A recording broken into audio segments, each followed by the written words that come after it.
ကျွန်တော်အခုခေုံတောင်ကိုရောက်နေပါတော့ခေုံတောင်အခုပန်းနေနဲ့အများကြီးလှနေလှလား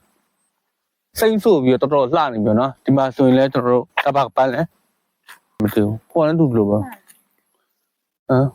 ဘာပန်းခေါ်ရမသိဘူးဟိုကရှူတင်ကပန်းလေးတွေဒီမှာပေါ့နော်တော်တော်လေးလှနေပြီဟိုကျွန်တော်တို့ဥအောင်တယ်လားဥတောင်းအောင်လားမသိဘူးဥလေးစိုက်ထားတာဒီမှာခေုံတောင်ရတော်တော်လှနေပြီမြင်းတိုင်းပဲကျွန်တော်တို့လာပြီးရင်တပ်ပုံရလို့ရပါတယ်အခုကျွန်တော်လာတာ4နိုင်ခွဲလောက်ရှိနေပြီ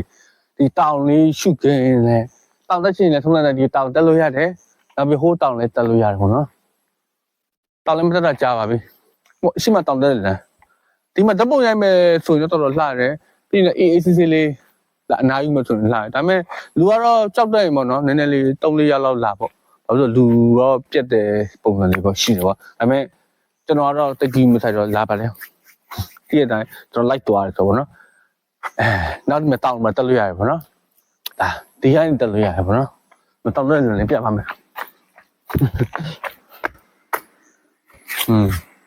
ဒါတော့ကျွန်တော်တို့တောင်တက်တဲ့တောင်ပေါ်တက်တဲ့လမ်းလေးပေါ့နော်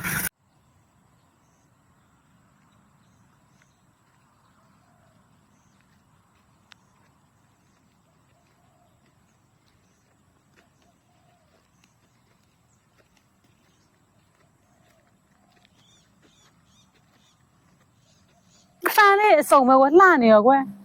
ဒီကဦးလေးဒီက ဒီနားမှာတော့လှတယ် ဟာလားဒီဘက်တိုင်းမလှဒီဘက်တော့လှတယ်မစစားလေးဒီဘက်ပုံလှတယ်ကြည့်ဓာတ်ပုံလေးတွေရိုက်တော့ကောင်းတယ်နော်ဒီနေရာလေးကမြုံလာကြည့်ဒါပေမဲ့တော်တော်များတော့လာဘူးပါပြီဒီနေရာလေးကို ပန်းနေအများကြီးပုံနေတော့လှနေ ဟိုးမှာခရုံကူတောင် ဟုတ်ပါဘူး ဟုတ်တယ်လေ ဟုတ်ပါ အနာရပါ မသိဒီတော့မတောက်တက်လို့ရဒီတောင်မျိုး ဒီဟာတက်လို့ရတယ်ဒါဟိုလုံးဝဆန္ဒကြော်ရိုးဆန္ဒခဏခဏရောက်ဘလို့အောင်တင်လာသေးရဲ့ဒီဟာ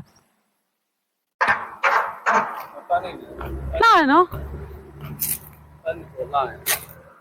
အတွဲလေးလည်းချိန်လို့ရတယ်ဒီအပေါ်နားလေးမှာအဲ့ဟုတ်တယ်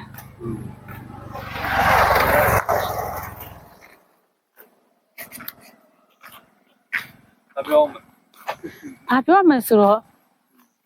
တော့ပြထားပြီလား ဘာပြောရမလဲဆိုစဉ်းစားနေဒါပေမဲ့ဘယ်လိုပြောရမလဲစိတ်နည်းနည်းမွန်းကျက်တာပဲဖြစ်စိတ်အရန်ရှုပ်ထွေးတဲ့ခါကျရင်တဘာဝရဲ့လေကိုရှူကျင်တာတို့တဘာဝပတ်ဝန်းကျင်ကိုတွေးချင်တာတို့ဆိုရင်ဒီနေရာကိုလာလို့ရတယ်ကွယ်နော်ကောနော်ဟုတ်တယ်ဟုတ်